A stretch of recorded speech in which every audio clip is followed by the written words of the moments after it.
Hey there, following along? Nice.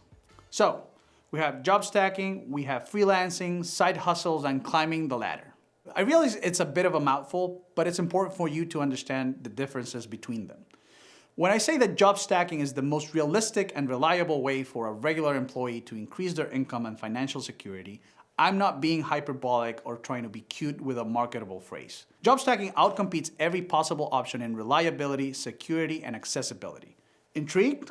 Awesome. So let's break each one of them down and compare it to job stacking.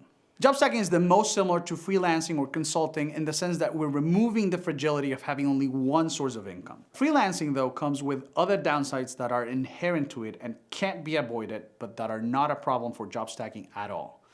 The main issue with freelancing is that it's simply not true that it solves the one source of income problem. I know plenty of freelancers that have only one client, and if that client doesn't provide them with any project or tasks, they're screwed. They are arguably even less secure than they would be as an hourly or salaried employee. Now, of course, a mature freelancer with a developed portfolio and a steady stream of clients is indeed in a much better position than a regular employee. But if you're taking this course, then odds are you're not a mature freelancer, but someone who is strapped in the world of employment, trying to get out or make the best of it. Freelancing also allegedly offers freedom. It's like in the name, but I've never met a freelancer who was actually free. They either had the one client problem, being worse off than an employee, or they had the opposite problem with too much work.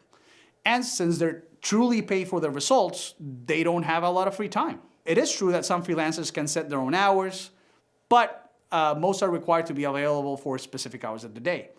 Especially while working on a project, they often need to coordinate tasks with other freelancers or a client's project coordinator, which can severely limit how to manage the freelancer's hours. Truth is, the freelancing world is hard and it's not very safe and it's not even very free.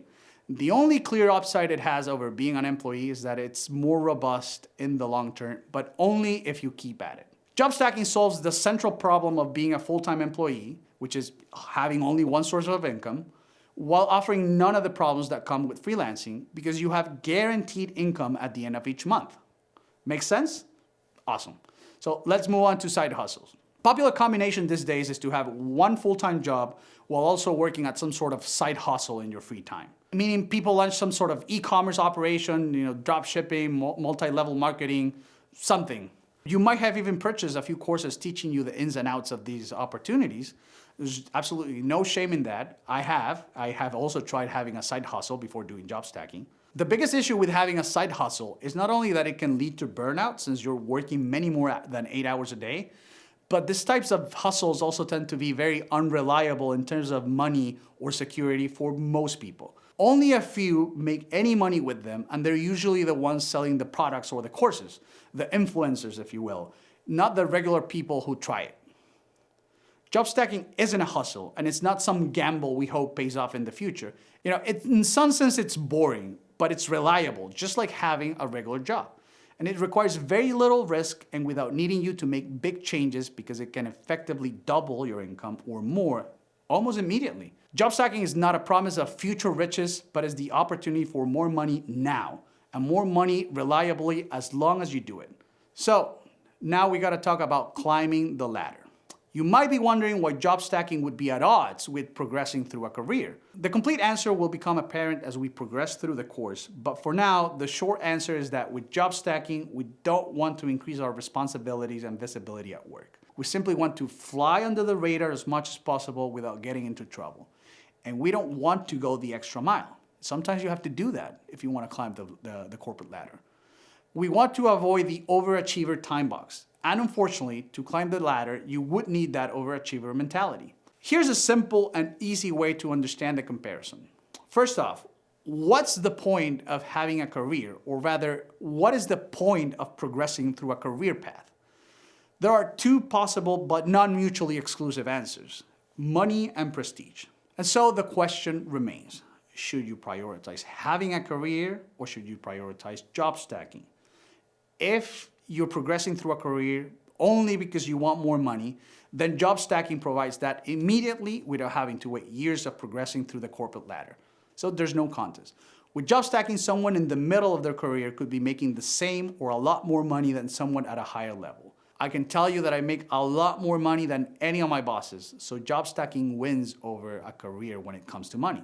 So that only leaves us with prestige. Do you value the prestige of a career more than the money? Your answer to that question will settle this debate. I don't want to sound too dramatic, but there's a little bit of ego abandonment happening when we do job stacking. We're foregoing prestige. We no longer care about pats on the back and being the favorite employee. All we care about is collecting that paycheck each month. In short, we're forgetting about prestige to prioritize money and security. Can you begin to imagine it? I bet you can. Now, before we head over to our lesson on ethical and legal implications, I want to talk about one more job angle, being self-employed. Many people, myself included, have tried to get out of being an employee by starting a business of their own to see, you do it to see if you can make it big, see if you can become the boss. Unfortunately, the reality is that just like with hustles, most businesses fail. Fundera reports that 20% of small businesses fail in their first year, 30% in their second, and 50% after 5 years in business. Finally, 70% of small businesses will have failed by their 10th year in business. So while I certainly admire the spirit of trying to start a business, it sometimes leads to ruin and oftentimes leads to being an employee again. It's especially a very risky move for people with families that depend on them. Job stacking is safer, and while it certainly doesn't give you the freedom from being employed in the short term, it certainly allows you to have more money at the end of each month, which could eventually get you the freedom you want in the long term. Maybe the key for you could be to do job stacking for a while and get enough capital to start your own business from a more secure and stable position than where you are right now.